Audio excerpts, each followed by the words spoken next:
शिकार बना पाई वो अपनी पहचान।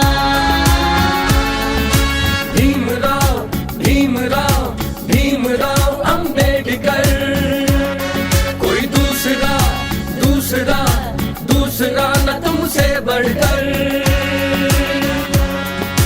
भीमराव भीमराव भीमराव अंबेडकर, कोई दूसरा दूसरा दूसरा न तुमसे बढ़कर। आप सबको बहुत बहुत नमस्कार। राजेश वानखेड़े जी का विशेष धन्यवाद। सोमान शेखर जी, अग्रवाल जी, मंच पे उपस्थित सभी बंधुओं का, और उससे ज्यादा आप सबका धन्यवाद कि इतनी तेज धूप में आप लोग सुनने के लिए बैठे हैं। एक तो स्कूल के बच्चों को तो जबरदस्ती भी बिठाया जा सकता है, तो हो सकता है वो दबाव भी आपके ऊपर हो। आप दबाव में बैठे हैं या खुश होकर बैठे हैं? खुश होकर बैठे हैं क्योंकि जब मैं स्कूल में था तो हमें भी ऐसे बिठाते थे स्कूल में कभी कभी, और जब कोई बोलने आता था तो हमारे मन में भाव आता था कि जितना कम बोले उतना अच्छा रहेगा, क्योंकि धूप बहुत चुभती थी, परेशान करती थी।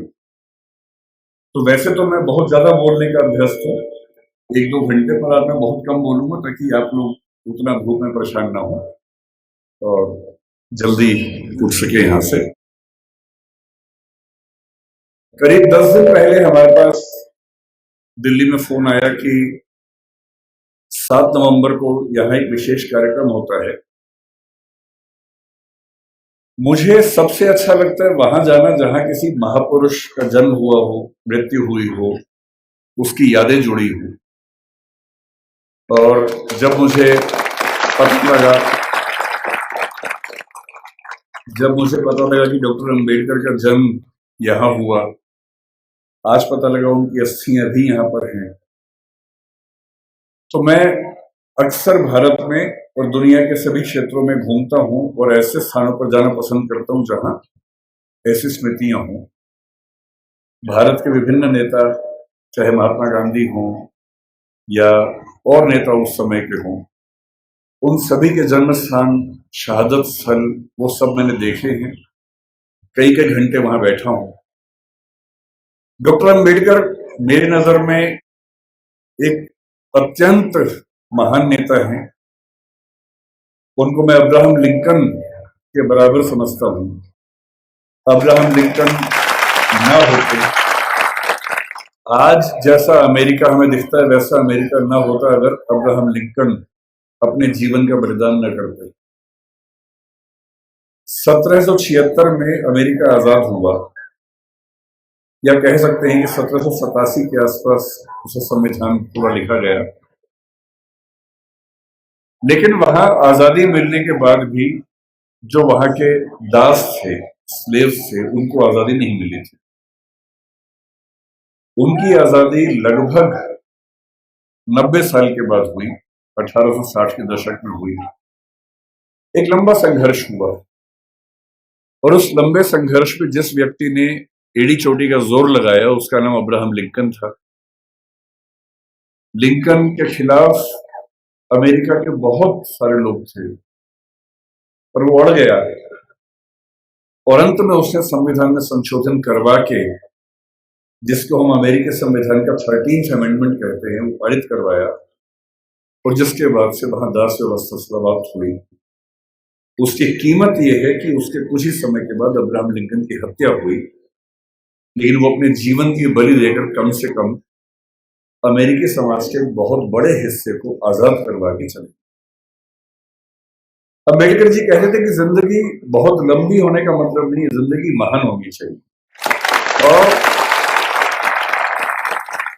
और महान जीवन का मतलब ये होता है कि सफल होना तो बहुत छोटी बात है। डॉक्टर अंबेडकर हमारी संविधान सभा के वो मेंबर थे जो सबसे ज्यादा पढ़े लिखे थे। एक ऐसा व्यक्ति जिसने पीएचडी भी 3 कर रखी हो और चौथी बाद में और उनको मिल गई हो। पूरी संविधान सभा में हमें इतना वेल रेड, इतना पढ़ा लिखा व्यक्ति नजर नहीं आता है।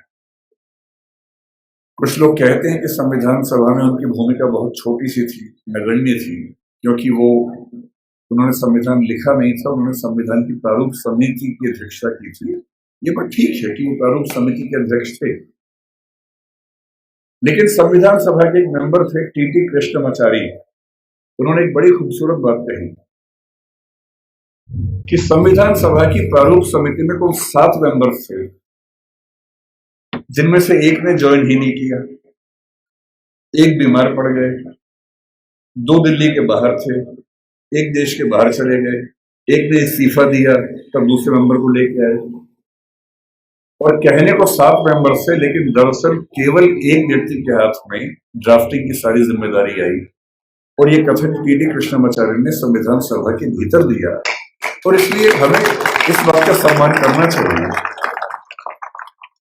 लेकिन आप में से अधिकांश बच्चे जिस सामाजिक परिवेश से हैं, मैं संयोग से समाज के उस परिवेश से हूं जिसमें सामाजिक विषमताओं को झेला नहीं। मेरा जन्म एक ऐसे परिवार में हुआ जो निम्न जाति का नहीं है, तो मैं सवर्ण समाज से हूं। संयोग की बात है, तुक्के की बात है। किसी का तुक्का कुछ लगता है, किसी का कुछ लगता है, तो मैं तुक्के से उस समाज से हूं जहां जातीय भेदभाव झेलना नहीं पड़ता है। मैं बहुत गरीब भी नहीं रहा, मेरे माता पिता अध्यापक थे, तो वेतन भी ठीक ही था उनका। और इसलिए मैं देखता हूं कि हमारे समाज में सामान्यतः एक राय ऐसी बन गई कि डॉक्टर अंबेडकर केवल दलित समाज के नेता हैं, उन्होंने केवल उनके लिए कुछ महान काम किए। और मेरा मानना है कि इस गलतफहमी से हमारे समाज को बचना चाहिए। डॉक्टर अंबेडकर हमारे देश के आज तक के सबसे महान नेताओं में से एक हैं, और उनकी महानता को हमें स्वीकार करना चाहिए। धूप बहुत ज्यादा है, आपकी उम्र भी बहुत कम है, इसलिए मैं गहरी बातों में नहीं जाऊंगा। डॉक्टर अंबेडकर को लेकर कुछ बहुत गहरे विवाद, गहरे संवाद हो सकते हैं। उनका गांधी जी से क्या रिश्ता था, आजादी के आंदोलन से उनका क्या रिश्ता था, मार्क्सवाद से क्या रिश्ता था, बौद्ध धर्म से उनका क्या रिश्ता था। ये सब ऐसे प्रश्न हैं जिन पर हम कई घंटे गहरी बात कर सकते हैं, लेकिन क्योंकि आप अभी स्कूल वाले बच्चे हैं ज्यादातर, आपके लिए इन विवादों में अभी उलझना ठीक नहीं है। आपके लिए जो ज्यादा महत्वपूर्ण है, मैं उस बात पे आता हूं। मैंने पिछले 1 साल में जो यात्राएं की, उसमें एक यात्रा कोलंबिया विश्वविद्यालय न्यूयॉर्क की, और वहां जाते ही मैंने अपने दोस्तों से पूछा कि भाई यहाँ डॉक्टर अंबेडकर पढ़ते थे, कोई ऐसा मेमोरियल उनका है क्या? तो वो मुझे एक लाइब्रेरी में, जो बेसमेंट में अच्छी लाइब्रेरी, उनकी काफी अच्छी लाइब्रेरी है, वहां लेके गए। और लाइब्रेरी में एक दरवाजा जहां अंदर रीडिंग रूम है, उसके बाहर एक बहुत सुंदर प्रतिमा उनकी लगी हुई है, और साथ में काफी उनके बारे में लिखा हुआ है। और मुझे बहुत अच्छा लगा कि कोलंबिया विश्वविद्यालय आज भी ये मानता है कि डॉक्टर अंबेडकर उनके आज तक के सबसे शानदार विद्यार्थियों में से एक थे। फिर उसी के कुछ दिन बाद मैं लंदन में था, तो लंदन स्कूल ऑफ इकोनॉमिक्स वहां से पास ही था, करीब 2-3 किलोमीटर दूर था। संडे का दिन था, तो मैं घूमते घूमते वहां चला गया, बंद था वो। तो मैंने वहां उनके जो स्टाफ के मेंबर थे उनसे रिक्वेस्ट की कि क्या मैं अंदर केवल घूम सकता हूं थोड़ा सा? तो बोले हाँ घूम लीजिए। और जब मैं घूमने गया तो मैंने देखा कि बिल्डिंग में अंदर घुसने से पहले ही बाहर उन्होंने एक ही प्रतिमा लगाई है, और वो डॉक्टर अंबेडकर की ही प्रतिमा है। तो मुझे ऐसा लगता है कि जिस भारतीय सपूत की ख्याति दुनिया में इतनी ज्यादा है, अमेरिका में, लंदन में जहां वो पढ़े, वहां के इंस्टीट्यूशन से मानते हैं कि हमारे महानतम विद्यार्थियों में से एक वो थे। तो ऐसा क्यों है कि हमारे समाज में उनको लेकर ऐसी गलतफहमियां बहुत ज्यादा है? आज मुझे बुलाया गया है ये कह के कि बच्चों को प्रेरणा देनी है, पर दरअसल मेरे लिए तो खुद ये प्रेरणा का समय है कि मैं एक ऐसी जगह हूं जहां डॉक्टर साहब पैदा हुए, उनकी मृत्यु हुई। मैं बहुत संक्षेप में आपको ये बताना चाह रहा हूं, क्योंकि आप में से बहुत सारे बच्चे जिस समाज में पैदा हुए होंगे, आपकी परिस्थितियां कुछ कुछ वैसी होंगी जैसी अंबेडकर जी की थी। हालांकि वैसी नहीं होंगी, और क्यों नहीं होंगी? क्योंकि अंबेडकर जी हो गए आपसे पहले, इसलिए आपकी स्थितियां वैसी नहीं। अगर वो ना होते तो स्थितियां वैसी होती। तो मैं आपको थोड़ा सा बताना चाह रहा हूं कि आप किस भारत की ऐतिहासिक सामाजिक परंपरा में स्थित हैं और आपकी जिम्मेदारी क्या बनती है। मैं ये भी समझाना चाह रहा हूं कि जो जो सदस्य आप में से या समाज के जो सुनेंगे इस वक्तव्य को, जो समाज के उस तबके से नहीं भी हैं, जो समाज के संपन्न वर्ग से हैं, उनको भी समझने की जरूरत है। जो हम थोड़ा सा समझेंगे क्या है वो। हमें किसी व्यक्ति की महानता समझने के लिए पहले ये देखना चाहिए कि उसकी प्रेरणा बिंदु क्या थी। आपको मैं प्रेरित करूं, इससे बेहतर है कि मैं आपको वही बताऊं डॉक्टर अंबेडकर के बारे में जिससे मुझे प्रेरणा मिलती है, शायद आपको भी किसी से प्रेरणा मिल। और मैं ये स्पष्ट कर दूं, मैं किसी विचारधारा, किसी मान्यता, किसी वाद का अंध समर्थक नहीं। मैं ना गांधीवादी हूं, ना मार्क्सवादी हूं, ना अंबेडकरवादी हूं। मैं सभी महान व्यक्तियों को पढ़ता हूं, डूब के पढ़ता हूं। अंबेडकर जी जितना पढ़ते थे उतना नहीं पढ़ पाता हूं, लेकिन तब भी काफी पढ़ता हूं। उनके बारे में तो एक ऐसी बात मैंने सुनी है, आप बार बार ताली मत बजाइए, उससे रिदम टूटेगी। ताली एक ही बार बजा दीजिएगा बाद में, है ना। अभी सुन लीजिए। मैं कल जब इंदौर आ रहा था, फ्लाइट में था, तो मैंने कुछ वीडियोस डाउनलोड किए हुए थे अंबेडकर जी के बारे में। ये सोच के कुछ नया पढ़ने को मिले, कुछ नया सुनने को मिले, तो मुझे भी तो प्रेरणा मिले। तो एक जिक्र मैंने सुना। आप लोग धूप से परेशान तो नहीं हो रहे ज्यादा? वैसे भी धूप मेरी तरफ ज्यादा है, आपकी तरफ तो कम है, तो है ना।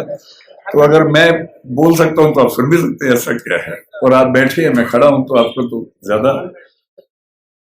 तो मैंने कल एक बड़ा अच्छा जिक्र सुना। वो जिक्र एक विदेशी लेखक जिन्होंने किताब लिखी इनसाइड एशिया, ये 19 मतलब अंबेडकर के समकालीन लेखक थे, जिनका नाम था जॉन गुंटर, बड़े प्रसिद्ध लेखक थे। उन्होंने लिखा कि मैं 1938 में एक बार डॉक्टर अंबेडकर के घर गया और मैं दंग रह गया। उनकी लाइब्रेरी में किताबें गिनने लगा, तो उसके बाद पता लगा कि उनके पास उस समय 8000 किताबें थी। ताली नहीं बजानी है, नहीं, सुनना है, केवल सुनना है। 8000 किताबें थी। और जिस दिन डॉक्टर अंबेडकर की 1956 में 6 दिसंबर को मृत्यु हुई, मैं जिस चीज से सबसे ज्यादा उनका प्रशंसक हूं, उस दिन उनके पास 35,000 किताबें थी। मैंने अरस्तु के बारे में सुना है, जो ग्रीक फिलॉसफी का सबसे महान चिंतक या सबसे महान चिंतकों में से एक हुआ। उसने अपने जीवन में 3000 पुस्तकें लिखी। हालांकि वो अधिकांश पुस्तकें बहुत छोटी हैं, 2 पृष्ठ, 4 पृष्ठ, 5 पृष्ठ की हैं। मैं दंग रह जाता हूं। मेरे पास डॉक्टर अंबेडकर का पूरा साहित्य है, वो 21 किताबों में आता है। और जब मैं उसको उठा के 5-7 दिन पहले जब पता लगा यहाँ आना है, तो मुझे लगा मैं एक बार रेफरेंस के तौर पर फिर से देख लूं।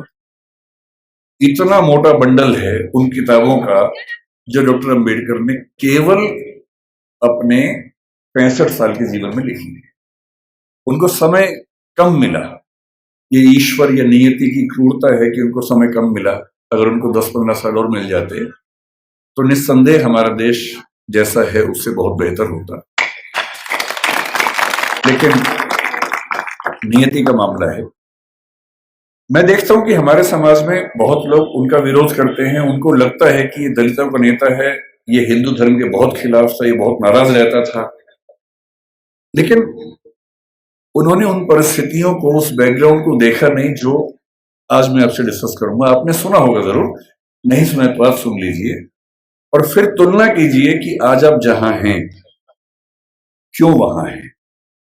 अगर अंबेडकर साहब ना होते या ज्योतिबा फुले ना होते, उसके 500 साल पहले कबीरदास ना होते, उसके 2000 साल पहले बुद्ध ना होते, तो दरअसल हम वहां नहीं होते जहां जब बैठे।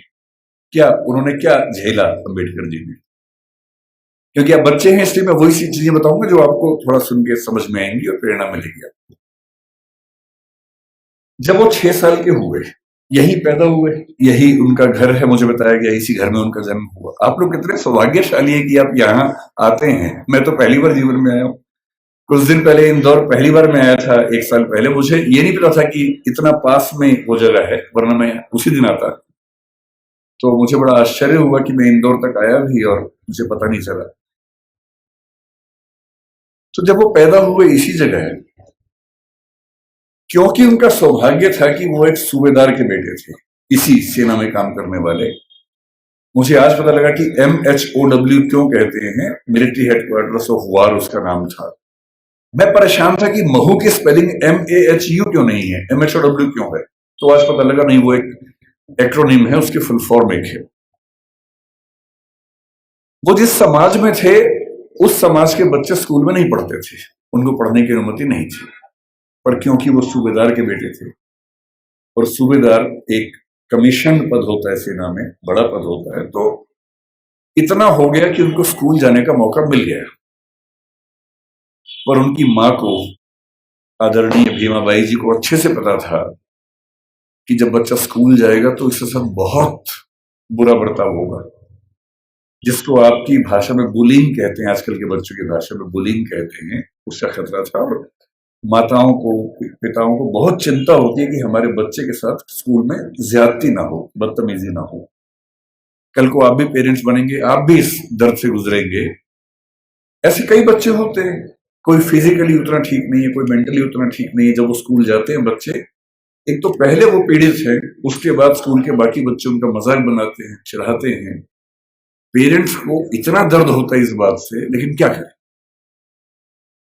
तो उनकी माता जी ने, भीमाबाई जी ने कहा कि देख बेटा, स्कूल जा रहा है, पहले ही समझा रही हूं, बहुत बुरे अनुभव होंगे, लड़ना मत, झगड़ना मत, विद्रोह करके छोड़ मत देना, क्योंकि पढ़ाई करोगे वो अकेला रास्ता है कि कुछ बड़ा कर पाओगे जीवन में, वरना कोई दूसरा रास्ता नहीं। इस बात को उस छोटे से बच्चे ने मन में बिठा लिया। वो स्कूल गया। उस स्कूल में पहली बार कोई ऐसा बच्चा आया था जो समाज के अछूत कहे जाने वाले समुदाय का हिस्सा था। जो बाकी बच्चे थे बुरे नहीं थे, पर वो भी अपने अपने घर से सीख रहे थे, अपने समाज से सीख रहे थे। उनको ये पता था कि ऐसे बच्चों के साथ नहीं बैठना है, दूर रहना है।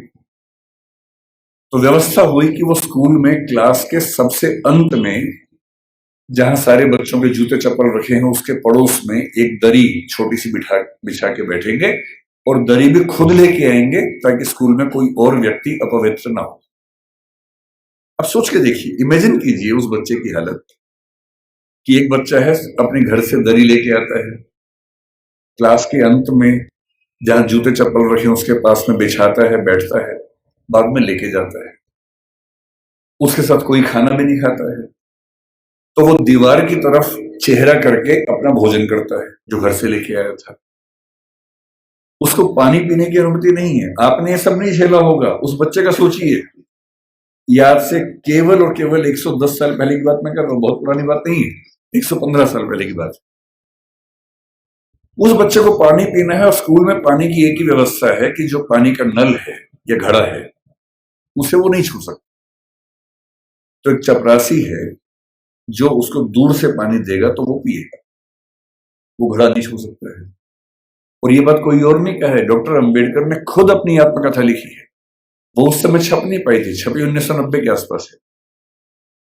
अंग्रेजी में उस आत्मकथा के कुल 6 अध्याय हैं। उसका नाम है वेटिंग फॉर ए वीजा। ये उन्हीं की पुस्तक है। उसमें केवल 6 अध्याय हैं, जिनमें से 4 अध्यायों में उन्होंने अपने अनुभव बताए हैं और 2 में बाकियों के अनुभव बताए हैं।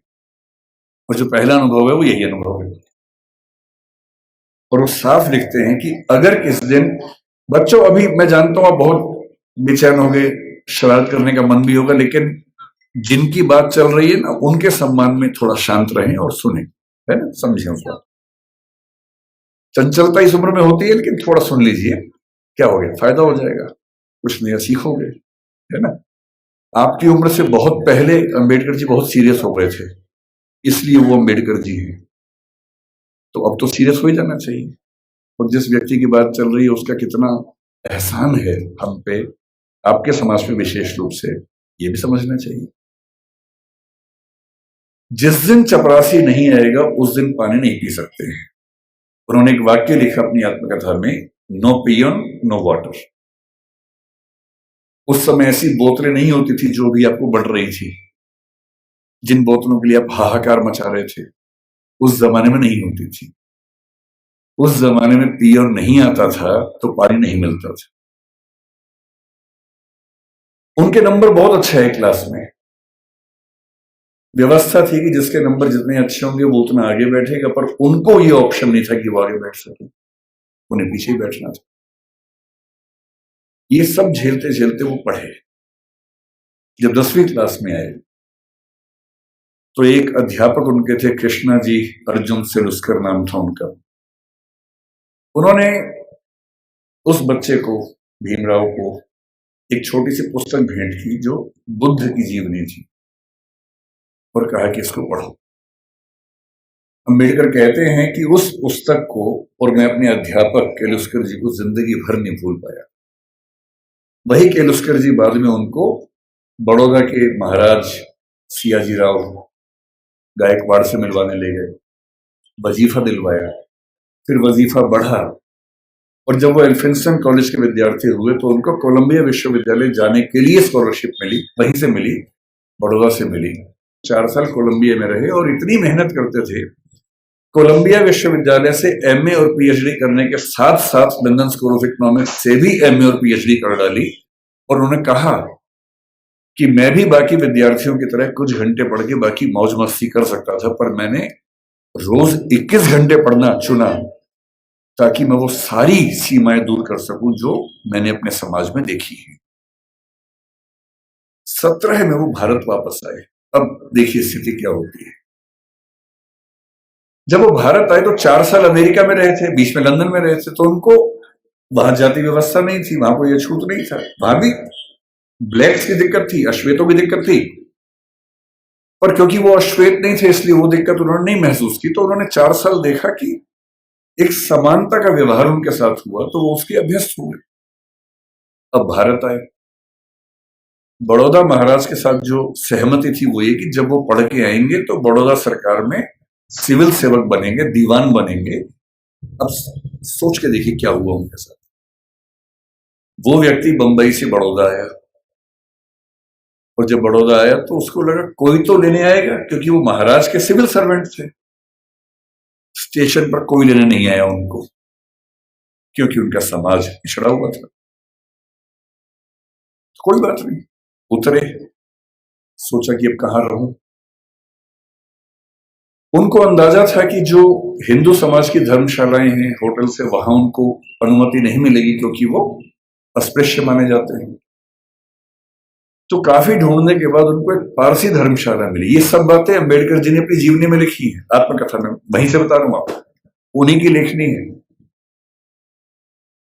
क्योंकि पारसी धर्म में तो जाति व्यवस्था नहीं है, तो उनको लगा यहां शायद शांति मिलेगी। वो पारसी धर्मशाला में गए, वहां कमरा लिया। एक ही कमरा था, बड़ा बहुत बुरी हालत में कमरा था, फर्नीचर से भरा हुआ गोदाम जैसा कमरा, उसी के कोने में रहने की व्यवस्था हुई।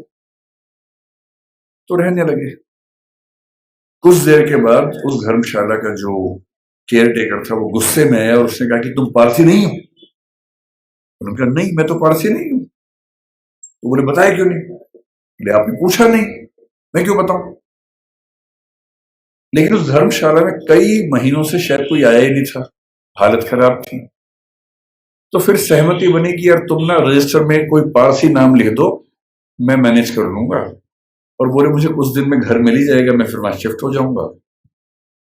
तो एक पारसी नाम कुछ रख के काम चलाया। लेकिन 11 दिन हुए थे अभी, और 11वें दिन लगभग 10 से 15 पारसी युवक हथियार, लाठी, डंडे हाथ में लेके चिल्लाते हुए उनकी तरफ बढ़े। और तब उन्होंने कहा कि एक अछूत आदमी पारसी धर्मशाला में कैसे आ गया? तुमने हमारी धर्मशाला खराब कर दी। अंबेडकर जी ने कहा कि आपके धर्म में तो जाति व्यवस्था है नहीं। बोले वो सब हमें नहीं पता, भागो यहां से। और खतरा था कि हिंसा हो सकती थी। अंत में तय हुआ कि शाम तक का समय है, छोड़ देना वरना छोड़ेंगे नहीं। डॉक्टर अंबेडकर अपने ऑफिस गए। ऑफिस में उनकी कुर्सी अलग बनाई गई। उनका चपरासी उनको पानी इस तरह से देता था कि जैसे किसी खराब व्यक्ति को दे रहा हो। फाइलें फेंक के देता था ताकि छू ना ले। आप उस व्यक्ति का मन सोचिए कि जो व्यक्ति इतना पढ़ के आ गया है, अमेरिका से पीएचडी, लंदन से पीएचडी कर चुका है, इकोनॉमिक्स में पहली बार देश में किसी ने इतने गंभीर स्तर पर अध्ययन किया होगा, उसके साथ ये बर्ताव हो रहा है। उन्होंने महाराजा के सचिव से बात की, भाई मुझे रहने को घर कब मिलेगा, छोड़ना है मुझे। कोई जवाब नहीं मिल पाया। शाम तक छोड़ना है। पूरे बड़ौदा में एक भी जगह नहीं है जहां वो रह सके। अंतिम उपाय क्या किया, अपने एक हिंदू दोस्त से बात की कि भाई, जो दो दोस्त उनके बाहर से पढ़ के आए थे, एक हिंदू एक ईसाई, दोनों से बात की। हिंदू दोस्त से कहा, ऐसा कि ऐसे ऐसे छोड़ना पड़ रहा है पारसी धर्मशाला, क्या मैं तुम्हारे घर रह सकता हूं? बहुत प्रगतिशील व्यक्ति था, पर उसने 2 मिनट चुप होकर बोला कि देख यार, मुझे तो दिक्कत नहीं है, पर मेरे यहाँ जो लोग काम करते हैं ना, वो सब काम छोड़ देंगे, क्योंकि तुम अगर रहोगे तो वो फिर सब खत्म हो जाएगा। तो बोले ठीक है, कोई बात नहीं।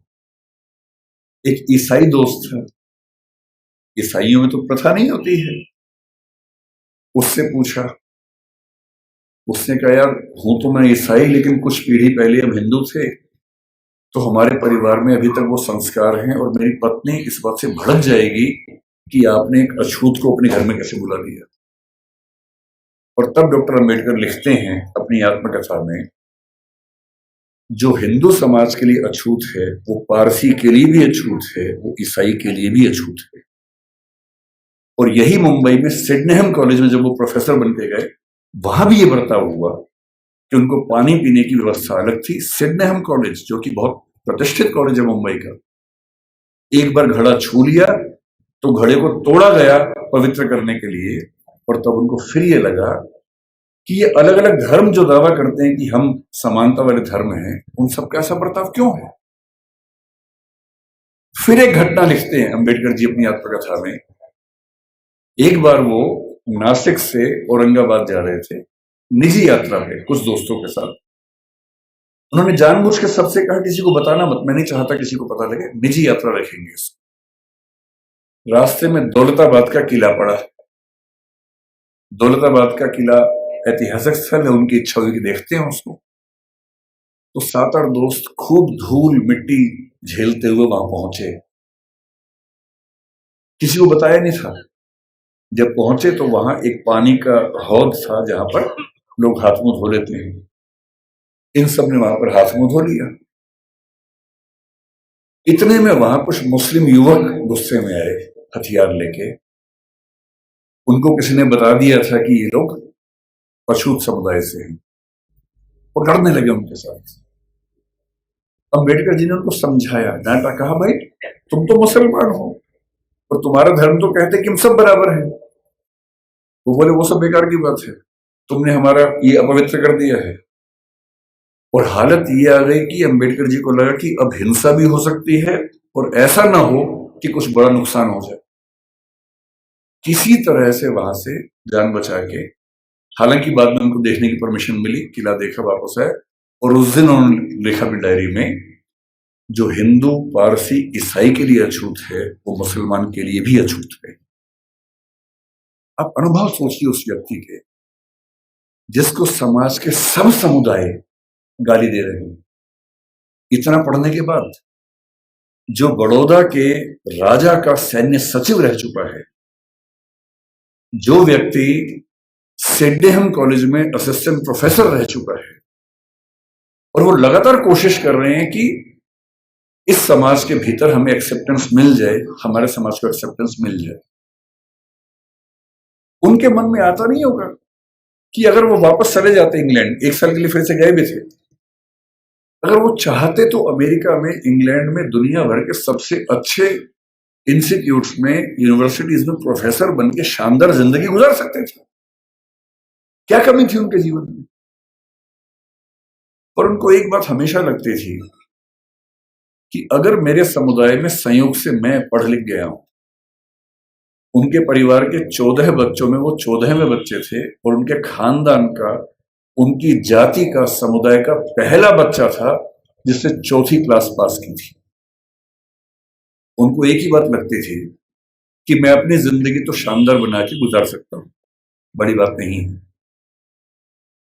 पर नियति ने, इतिहास ने मुझे एक ऐसा मौका दिया है कि यदि मैं अपने निजी सुख दुख भूल जाऊं और रात दिन 24 घंटे अपने समाज के विकास में ताकत लगा दूं, तो हो सकता है कि मेरी वजह से हजारों, लाखों, करोड़ों उन व्यक्तियों को बेहतर जिंदगी मिले जिनकी जिंदगी मानवीय जिंदगी तो नहीं है, कई मामलों में पशुओं से भी बदतर जिंदगी है। और इसीलिए मैं कहता हूं कि जो बोधिसत्व शब्द है वो दरअसल वैसे ही व्यक्तियों के लिए बना हुआ है। बोधिसत्व क्या होता है? महात्मा बुद्ध के बारे में कहते हैं कि जब उनको मोक्ष मिल गया, बुद्ध मानते थे कि जीते जी भी मोक्ष मिल सकता है, कहते कि उनको मोक्ष मिल गया।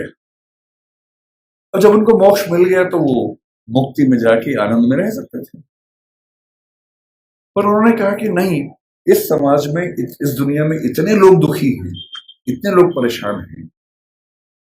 उनके अंदर बहुत करुणा थी। उनको लगता था कि जब तक दुनिया में एक भी व्यक्ति दुखी है, परेशान है, तब तक मैं अकेला मोक्ष लेकर क्या करूं। उन्होंने अपने मोक्ष को स्थगित कर दिया और कहा कि मैं लगातार प्रयास करूंगा कि मेरे साथ साथ सभी को मुक्ति मिले। और तब से बुद्धिज्म में कंसेप्ट आया कि जो व्यक्ति अपनी मुक्ति के लिए अर्ह है, एलिजिबल है, उसके बाद भी मुक्त नहीं होना चाहता, क्योंकि वो चाहता है कि मैं सबको मुक्त करके मुक्त होऊंगा, उसको बोधिसत्व कहते हैं। और इस समाज में यदि कोई सच्चा बोधिसत्व हुआ है तो वो डॉक्टर अंबेडकर हैं। इस बात को हमें ईमानदारी से मानना चाहिए। इतने बुरे अनुभवों से गुजरने के बाद इस व्यक्ति को गुस्सा क्यों नहीं आएगा?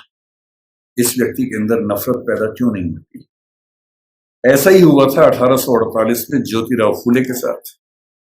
फूले अंग्रेजी माध्यम से पढ़े हुए व्यक्ति थे और जब पढ़ाई खत्म हुई उनकी 1847 में, 1848 में उनके एक मित्र ने, जो कि उच्च जाति का था, कहा कि मेरी शादी है तो मेरी शादी में आना। इनको भी लगा ठीक है, चलता हूं। उसी शादी में चले गए। उस शादी में वो गए और दूल्हे के माता पिता ने जैसे ही देखा कि एक अवर्ण व्यक्ति विवाह में आ गया है, इतना खराब से उनको लताड़ा, इतना अपमान किया। और ज्योतिराव फूले कहते हैं कि वही मेरा टर्निंग पॉइंट था। मुझे इस अपमान और इस जिल्लत से सिर्फ खुद को नहीं, अपने समाज के हर व्यक्ति को बाहर निकालना था। और इसलिए 1848 में उन्होंने पहली बार लड़कियों का स्कूल खोला, अपनी पत्नी को पढ़ाया, देश के इतिहास में पहली बार लड़कियों की पढ़ाई लिखाई की व्यवस्था की। आज ये जो बच्चियां बैठी हैं, अगर फूले न होते तो आज अब घर के अंदर चौका कर रही होती, चूल्हा चौका कर रही होती, यहां ना बैठी होती। इसलिए जिन व्यक्तियों की वजह से हम अच्छा जीवन जी रहे हैं, उनके प्रति कृतज्ञ होना हमारा धर्म है, हमारी जिम्मेदारी बनती है। इतनी खराब परिस्थितियों के बाद जो व्यक्ति इतना आगे बढ़ा, उसने देश के लिए क्या क्या किया, हल्का सा अंदाजा ये भी आपको। जो लोग कहते हैं कि उन्होंने केवल दलित समाज पर कल्याण किया, वो बहुत छोटी बात कहते हैं। वो तो किया ही। उन्होंने महाड़ सत्याग्रह किया, उन्होंने पानी के लेकर खूब सत्याग्रह किया, मंदिर प्रवेश को लेकर सत्याग्रह किया। जब उनको लग गया कि सबसे बात नहीं बनेगी, वो नाराज भी हुए।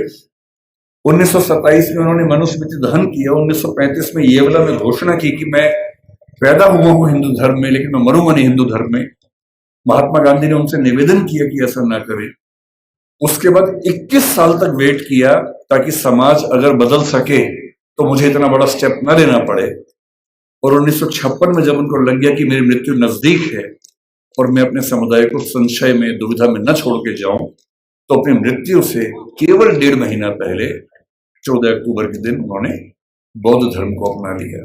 ये तो एक पक्ष है उनके जीवन का, जो दलित समाज या अछूत समुदाय को मुख्य धारा में लाने के लिए उन्होंने किया। उनके जीवन का उससे बड़ा पक्ष जो मेरी नजर में है, वो महिलाओं के बारे में। आपको अंदाजा नहीं होगा शायद, जब भारत का संविधान बना, उन्होंने बहुत जिद की। और ये बात 1935-36 से ही शुरू हो गई थी, आजादी की बात तक चलती रही, कि महिलाओं को बराबरी मिलनी चाहिए। और महिलाओं को बराबरी देने के लिए यूनिफॉर्म सिविल कोड का आना बहुत जरूरी था, जिसको आजकल हम बोलते हैं समान नागरिक संहिता। यूनिफॉर्म सिविल कोड आज सरकार कह रही है कि हम लेके आएंगे। ये जिद जिस व्यक्ति की थी वो डॉक्टर अंबेडकर थे। उनको पता था कि जब तक सामाजिक कानून सभी धर्मों में पुरुष और महिला के लिए बराबर नहीं होंगे तब तक महिलाएं आगे नहीं बढ़ सकती हैं। उन्होंने कहा था, मैं किसी समाज की प्रगति का अनुमान इस बात से करता हूं कि वहां महिलाओं की हालत कैसी है। अगर महिलाएं पढ़ी लिखी नहीं है, वो घर के अंदर बंद है, तो समाज कैसे प्रगति करेगा। वो नेहरू जी से लड़ गए। जिस सरकार में वो कानून मंत्री थे 1946 से 51 के बीच का जो दौर था, उन्होंने नेहरू जी से जो प्रधानमंत्री थे खूब झगड़ा किया कि यूनिफॉर्म सिविल कोड आप लेके आइए। उस समय नेहरू जी का मानना यह था कि 1951 के पहले आम चुनाव होने के बाद जनता से विश्वास लेने के बाद मैं लेके आऊंगा। और अंबेडकर साहब ने नाराज होकर इस मुद्दे पर देश के कानून मंत्री के पद से इस्तीफा दिया और एक भाषण दिया जिसमें कहा कि नेहरू जी ने अपने वायदे को निभाया नहीं है और महिलाओं की बराबरी के लिए जो प्रयास करना चाहिए वो प्रयास कर नहीं रहे। और फिर 1956 में उनकी मृत्यु होने से 1.5 साल पहले जो हिंदू कोड बिल था, Hindu code bill uniform civil code का एक बड़ा हिस्सा था जो हिंदू समाज के बारे में था, उसको 4 कानूनों के रूप में नेहरू जी ने पारित करवाया, जिसमें से एक हिंदू मैरिज एक्ट है, एक हिंदू सक्सेशन एक्ट है। और यदि आज हिंदू समाज की महिलाओं को वो सारे अधिकार मिल पाए हैं जो हिंदू पुरुषों को मिलते हैं, तो उसके पीछे जिम्मेदार सबसे बड़ा यदि कोई एक व्यक्ति है तो वो डॉक्टर अंबेडकर है। इसलिए भारत की महिलाओं को, आप जिस भी धर्म को मानते हो, मुस्लिम समाज पर यूनिफॉर्म सिविल कोड उस समय लागू नहीं करवा पाए वो, अब शायद वो भी होगा। और किसी भी समाज हो, हिंदू समाज हो, मुस्लिम समाज हो, कोई भी समाज, यदि उस समाज की महिलाओं के साथ बराबरी नहीं है तो राज्य की जिम्मेदारी बनती है कि वो कानून बनाकर बराबरी लाए।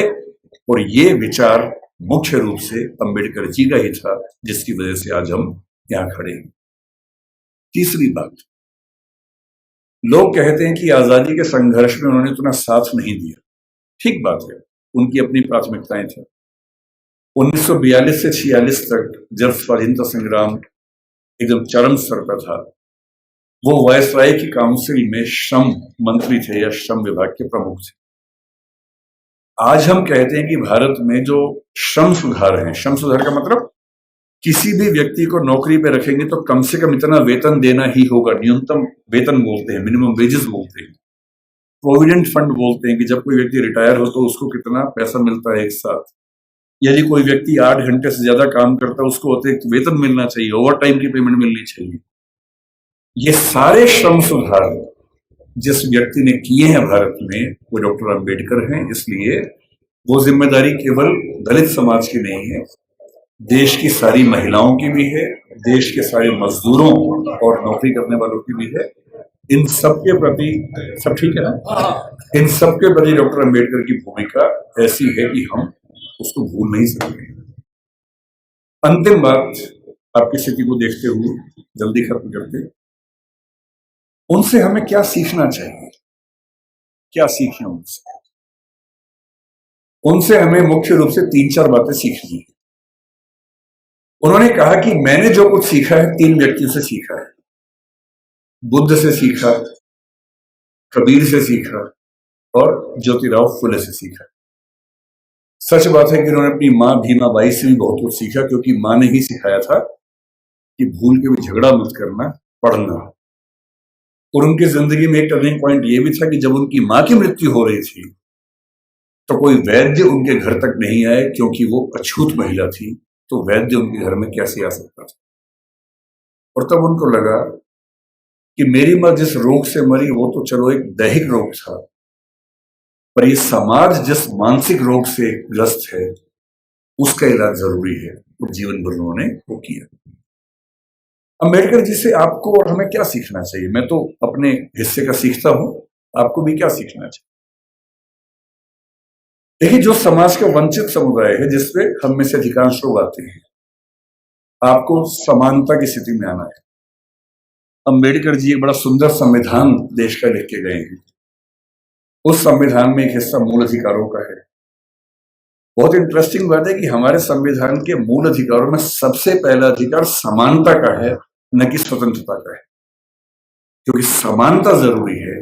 और अनुच्छेद 14 है, 15 है, 16 है, 17 है, 18 है, ये 5 अनुच्छेद पूरी तरह से समानता को स्थापित करने का प्रयास करते हैं।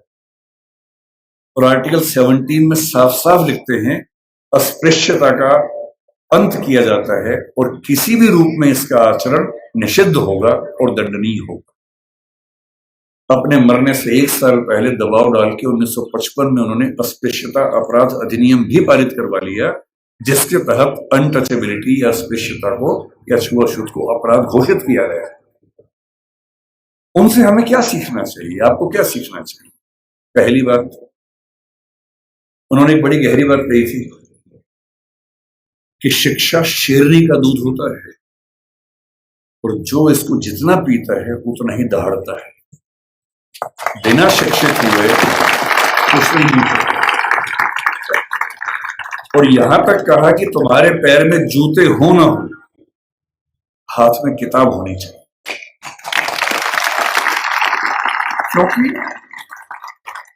क्योंकि एक जीवन में अगर आप चाहते हैं कई जीवन के बराबर जिंदगी जी के आगे बढ़ना, उसका एक ही रास्ता है, किताबें, पढ़ाई।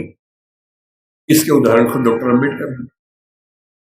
आपके समाज के पास ना उतना पैसा है, ना उतनी जमीन है, ना उतनी संपत्ति है, ना उतना रसूख है, ना उतनी पॉलिटिकल ताकत है। जिन समुदायों, जिन परिवारों के पास ये सब नहीं होता, उनके पास आगे बढ़ना एक ही रास्ता बचता है, वो है शिक्षा, तालीम।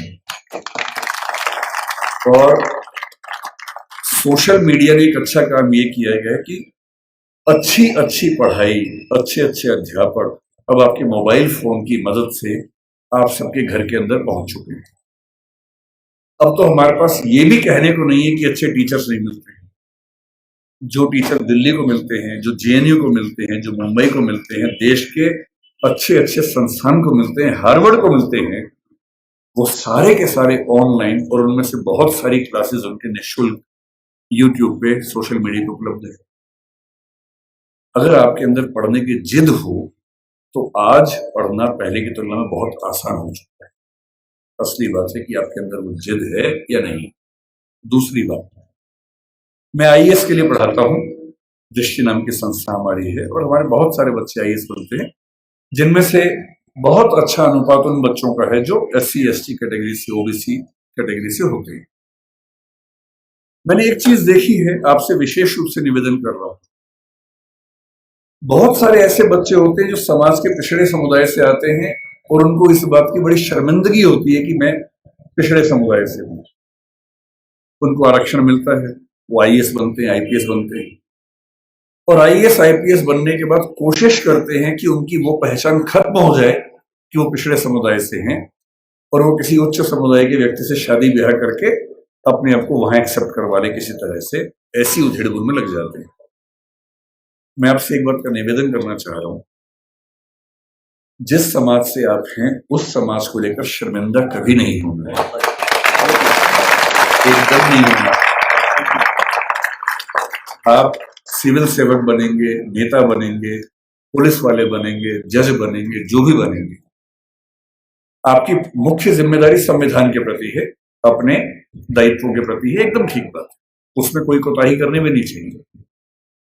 पर ध्यान रखना है, आरक्षण के पीछे का मूल तर्क क्या है? अब सोच के देखिए कि इस देश में कुल नौकरियां अगर मैं मान लूं केंद्र में तो 1 लाख के आसपास, जिनमें एससी समाज की 15,000 के आसपास होंगी। एससी समाज की कुल आबादी अगर हम देखें, इस समय 16% से ऊपर आबादी है। अगर 150 करोड़ दिमाग में रखने या 140 करोड़ रखे तो 23 करोड़ के आसपास आबादी दलित समाज की या एससी समाज की भारत में। 23 करोड़ में से अगर 15,000 लोग नौकरी पा लेंगे, क्या इससे दलित समाज की आर्थिक स्थिति बेहतर हो जाएगी? नहीं होगी, वो तो 15,000 की होगी। तो आरक्षण क्यों दिया जाता है? आरक्षण का उद्देश्य ये नहीं है कि लोग अमीर हो जाए, वो तो 15,000 होंगे। आरक्षण का उद्देश्य ये है कि जब पूरे एक गांव में एक दलित बच्चा या एसटी बच्चा या ओबीसी बच्चा आईएएस बनता है या जज बनता है, उस गांव के हर व्यक्ति को कॉन्फिडेंस आ जाता है कि दिक्कत आएगी तो मेरा छोटा भाई मेरे साथ खड़ा हुआ है, और आपको वो छोटा भाई छोटी बहन बनना है। जिस दिन आप सफल हो जीवन में, आपके समाज ने बहुत आहुति दी है आपकी सफलता में, और आप जिंदगी भर भी उनकी मदद करेंगे तो अपना उधार चुका नहीं पाएंगे। कोई ऐसा काम नहीं करना जो गैर कानूनी हो, जो असंवैधानिक हो, ऐसा नहीं करना है। अपनी नौकरी की हदों में रहना है, अपने नियमों का पालन करना है। लेकिन जैसे आप आईएएस बनेंगे, आपके परिवार में कोई संकट में होगा, आप उसकी हेल्प करेंगे ही करेंगे। ठीक वैसे आपके समाज में कोई संकट में है, पुलिस यदि उसके साथ बदतमीजी कर रही है, गैर कानूनी कृत्य कर रही है, तो उस पुलिस को आप फोन करेंगे तो उसके साथ कुछ गलत नहीं होगा, ये आप पक्का कर सकते हैं। अंबेडकर साहब से सीखना चाहिए कि मैं जिस पृष्ठभूमि से हूं उस पर शर्माना नहीं है। अगर वो पीछे की स्थिति है तो उससे लड़ना है, और अपने साथ साथ अपने पूरे समाज को मुख्य धारा में लाने के लिए एड़ी चोटी का जोर लगाना है। ये सीखना है। तो पहली बात सीखनी है पढ़ाई, दूसरी बात सीखनी है अपने समाज का साथ देना। पीछे कोई भी हट सकता है। जाति को लेकर कबीरदास ने बड़ी गहरी बात कही थी कि व्यक्ति की पहचान उसकी योग्यता से होनी चाहिए, मेहनत से होनी चाहिए। जाति में क्या रखा हुआ है? उन्होंने कहा, जाति ना पूछो साधु की, पूछ लीजिए ज्ञान। ज्ञान पूछो, मोल करो तलवार का, पड़ी रहन दो म्यान। म्यान में क्या रखा है? तलवार की कीमत है। और यदि हम कहते हैं कि पिछड़े समाज के लोग पढ़ने में पीछे हैं, तो ऐसा क्या था कि एक बच्चे को मौका मिला और वो पूरी संविधान सभा में सबसे ज्यादा पढ़ा लिखा व्यक्ति बन गया? इसका मतलब है कि अवसर मिले, जुनून हो तो व्यक्ति कुछ भी कर सकता है। और मेरे पास जो मेरे प्रेरणा स्रोत हैं, बहुत सारे हैं, उनमें से एक डॉक्टर अंबेडकर हैं। जब जब मैं इस रूप में प्रेरित होना चाहता हूं कि किन व्यक्तियों ने अपनी जिंदगी की आहुति देकर एक पूरे समाज, एक पूरे राष्ट्र की जिंदगी बदली, मुझे अब्राहम लिंकन, मैरी गूज, रोजा पार्क्स, डॉक्टर अंबेडकर ऐसे कुछ नाम याद आते हैं। और मेरा मन कहता है कि मैं अपने समाज के बच्चों से, केवल आपसे नहीं, मैं अपने घर के बच्चों से भी यही कहता हूं कि जिंदगी जियो तो वैसी जियो कि आपके जाने के बाद लाखों करोड़ों व्यक्तियों का जीवन बेहतर बने। और ये मजाक नहीं है। डॉक्टर अंबेडकर ने हमेशा कहा कि भाई, नायक पूजा मत करना। जब लोग उनका जन्मदिन मनाते थे, वो बुरा मानते थे कि यार तुम बिना बात के मुझे भगवान बना रहे हो, ऐसा मत करो। नाराज होते थे कि ये तुम मुझे भगवान बना दोगे तो तुम अपनी जिम्मेदारी भूल जाओगे, सोचोगे ये भगवान था, इसी का काम था, मेरा काम नहीं है, ऐसा मत करना। उन्होंने खूब मना किया। समाज की अपनी मजबूरी है कि यदि कोई व्यक्ति इतना महान काम करके जाए तो उसको सम्मान न दे तो क्या करे। इसलिए उनका जन्मदिन भी मनाया जाता है, पुण्यतिथि भी मनाई जाती है। 14 अक्टूबर का दिन भी नागपुर में मनाते हैं। आज 7 नवंबर, आज का दिन बड़ा पवित्र है। आज वो जीवन में पहली बार स्कूल में गए थे, उसी स्कूल में जहां दरी हाथ में लेके जाना होता था। ये उसी स्कूल की बात है। और मुझे खुशी है कि ये जो संगठन है यहाँ इस दिन को मना रहा है। और मैं एक अंतिम एग्जाम्पल के बाद समाप्त करता हूं। 1954 का एग्जाम्पल है। अमेरिका में जो स्थिति हमारी यहाँ दलित समाज की है, वो स्थिति अमेरिका में अश्वेतों की रही लंबे समय। हुआ क्या कि जब अमेरिका आजाद हुआ तो अमेरिका के संविधान में समानता की बात लिखी गई। जब समानता की बात लिखी गई तो दास लोगों ने विरोध किया कि अगर समानता है तो हम दास कैसे हैं। 90 साल लगे दास प्रथा को समाप्त करवाने में। अब्राहम लिंकन ने खत्म किया, अपना जीवन दे दिया।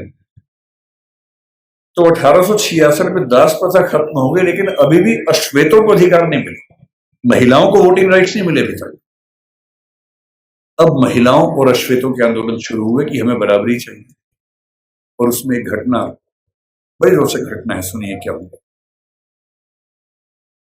1950 के आसपास अश्वेतों का आंदोलन बड़ा प्रखर हो गया। उस समय डॉक्टर अंबेडकर अपने जीवन के आखिरी दौर में थे। उन्होंने भी उस आंदोलन को देखा, समझा। उसमें 2 घटनाएं घटी। एक महिला थी रोजा पार्क्स। अमेरिका का नक्शा देखा हो तो उसमें एक राज्य है अलाबामा। अलाबामा में एक शहर है मोंटगोमरी, वहां का प्रसंग है।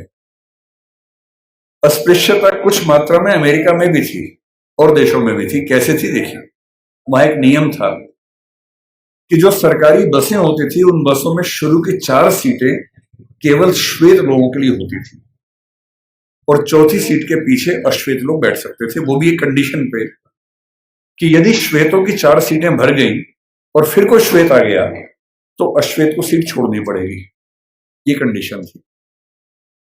तो लोग करते थे, बैठते थे, 4 सीट छोड़ते थे, कोई श्वेत आ गया उठते थे, छोड़नी पड़ती थी, उनको खराब लगता था। ये वही पानी है जो उनको नहीं मिलता था, है ना। इसके लड़ना नहीं है, प्यार से लेना है, झगड़ा नहीं करना है। एक दिन उनके जैसा जी के देखो कि पानी नहीं मिला, एक दिन जी के देखो ताकि समझ में आए कि उनका जीवन कैसा था। खैर, एक महिला थी जिसका नाम था रोजा पार्क्स, करीब 40 साल की, बहुत ही सभ्य महिला थी, अश्वेत महिला थी। कई बार उठ चुकी थी बस से, बस में बैठती थी, उठा दिया जाता था। एक दिन उसको बहुत गुस्सा आ गया, वो बस में बैठी थी 5वीं सीट पे, पहली 4 पे श्वेत लोग बैठे, कुछ लोग आ गए। ड्राइवर जिसका नाम विलियम ब्लेक था वो उठा और उसने कहा कि आप उठिए। 3-4 लोग थे अश्वेत, सब उठ गए, उसका उठने का मन नहीं हुआ। ड्राइवर ने फिर कहा कि उठना होगा, उसने कहा ऐसा है कि मैं तो नहीं उठूंगी, जो करना करूंगा। बस आगे नहीं बढ़ी, पुलिस आई। उस महिला का नाम रोजा पार्क्स था, कभी सर्च कीजिएगा नेट पे पता लगेगा। उसे गिरफ्तार किया गया, जेल में डाला गया। पूरे अमेरिका के उस राज्य के अश्वेत, यहां तक कि मार्टिन लूथर किंग जूनियर जो उस समय काफी प्रसिद्ध नेता थे, वो भी इस आंदोलन में शामिल हो गए। सभी अश्वेत व्यक्तियों से निवेदन किया गया कि सरकारी बस में बैठना ही नहीं। वो सरकारी बस के एक प्राइवेट बस कंपनी को ठेका मिला हुआ था, वो चला रही थी। अश्वेत समुदाय ने बड़ी गजब की एकता दिखाई। 20-20, 30-30 किलोमीटर दूर उनके घर थे, टैक्सी से आए। अश्वेत टैक्सी वालों ने बस के बराबर किराए में टैक्सियां चलाई, लेकिन बस में नहीं बैठे।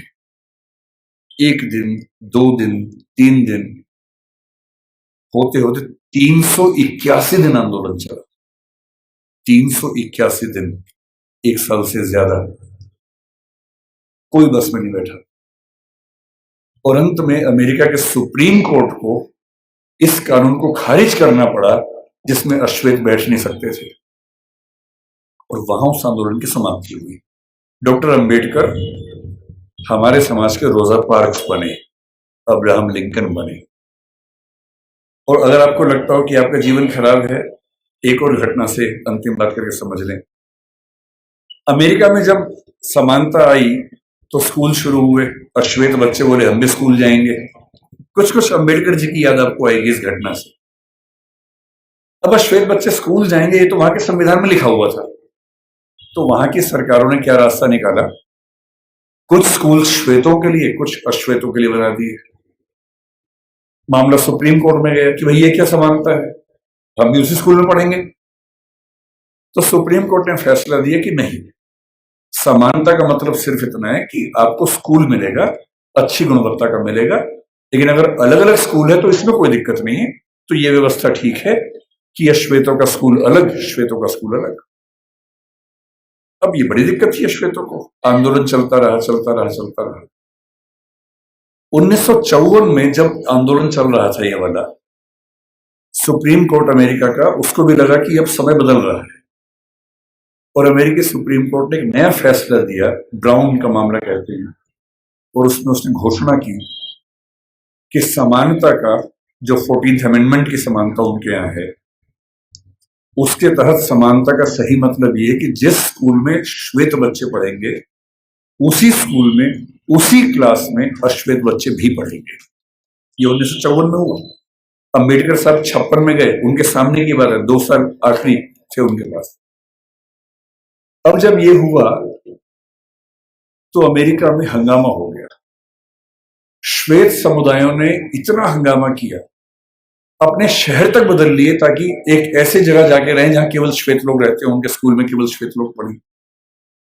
अब अश्वेत बच्चे स्कूल में कैसे जाएंगे? तो हुआ कि जो बस जाती है स्कूल की श्वेत बच्चों की, उसमें अश्वेत बच्चे भी जाएंगे। और मैंने वो कहानियां पढ़ी हैं विस्तार में। जब पहली बार अश्वेत बच्चे श्वेत बच्चों के साथ स्कूल में गए, उस बस को घेर कर पुलिस की कम से कम 10 गाड़ियां आगे पीछे चल रही थी, क्योंकि किसी भी तरफ से हमला हो सकता था, गोलियां चल सकती थी, बच्चों की हत्या हो सकती थी। और बहुत भारी संख्या में पुलिस बस के साथ साथ स्कूल के अंदर, स्कूल के बाहर खड़ी होती थी। और अमेरिकी समाज को लगभग 70-80 साल लगे हैं।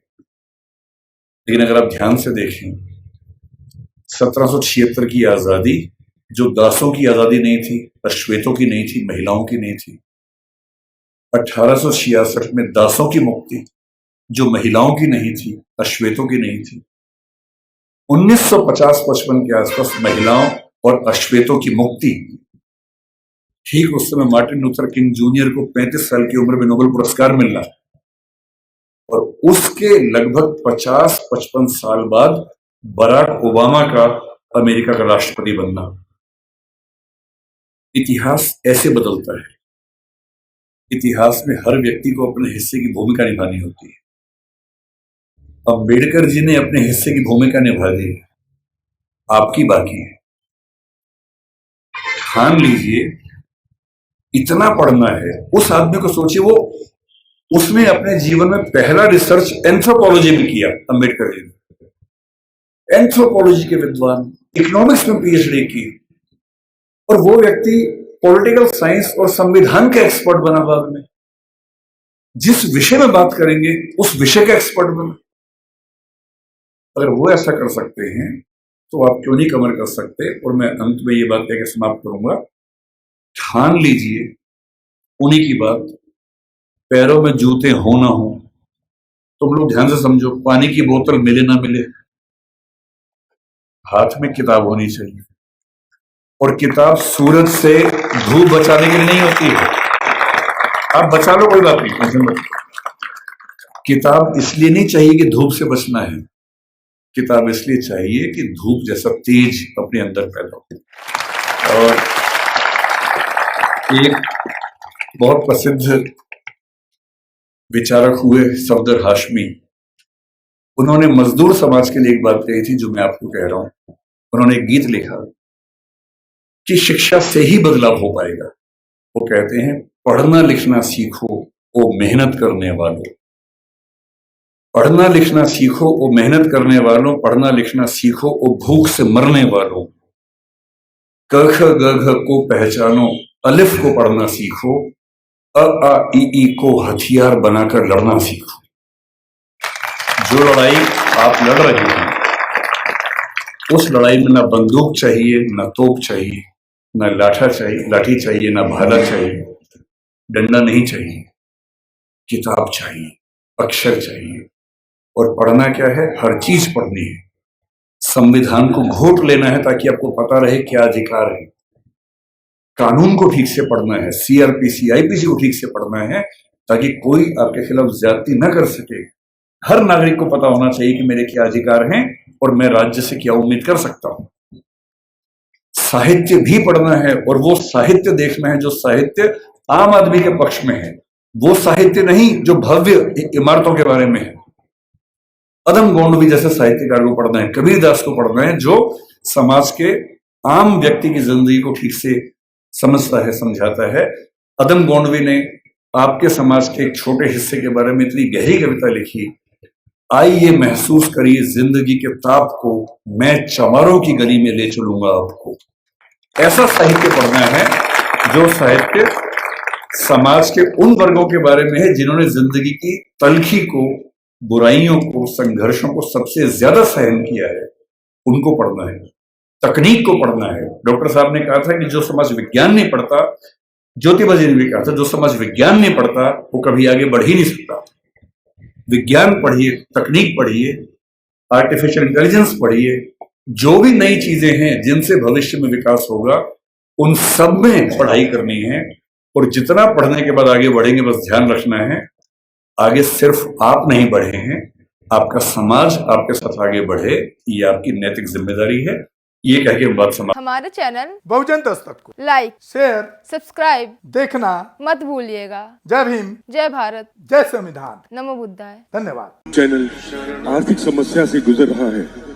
अगर आप बहुजन समाज में बाबा साहेब अम्बेडकर और तथागत बुद्ध की विचारधारा को अधिक से अधिक लोगों तक पहुंचाना चाहते हैं तो हमें आर्थिक सहयोग प्रदान करें, ताकि हम अपने चैनल के माध्यम से देश विदेश में समता, बंधुता, एकता और संवैधानिक अधिकारों को ज्यादा से ज्यादा लोगों तक पहुंचा सकें।